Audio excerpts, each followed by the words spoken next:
ได้เป็นยาแม่ไอ้มาขายปลากันดาซื้อปลาซอยแน่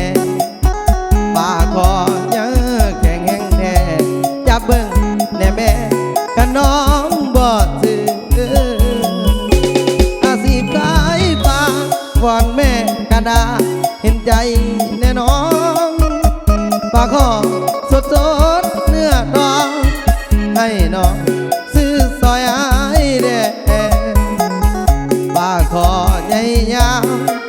ซื้อบ่อสาวหัวมันใหญ่แท้คิดถึง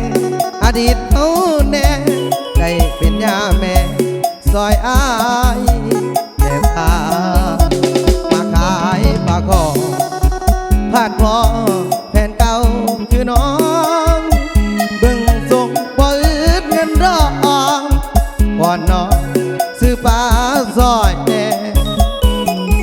ปลาคอปลาสูงตัวใหญ่ต้มกินกากแท้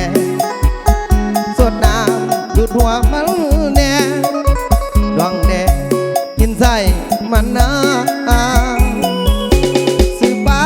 ซอยแน่ปลาคอของแท้สดจากสายจับเบิ่งก็ได้สบายละวังแน่ใดยันมันโดดขึ้นตกลงไว้ปลาคอตัวใหญ่ยันมันสิบือบ่ว่ากลางเวียนกลางคือปลาคอจะบือยอดมันแก่ง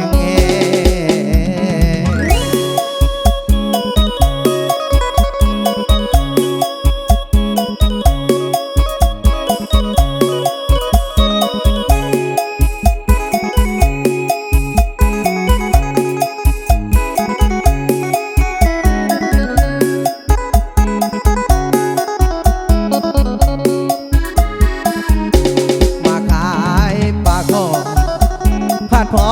แฟนเก่าคือน้องเบื้องทรงบ่อึดเงินรองวอนน้องซื้อปลาซอยแน่ปลาคอปลาสูงตัวใหญ่ต้มกินกากแท้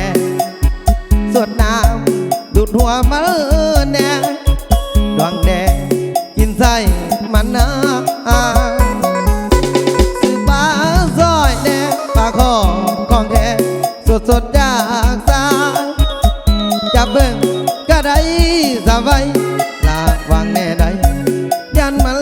โดดขึ้นตกลงไว้ปลาคอตัวใหญ่ยันมันสิบือบ่ว่ากลางเวียนกลางคือปลาคอจะบือย้อนมัน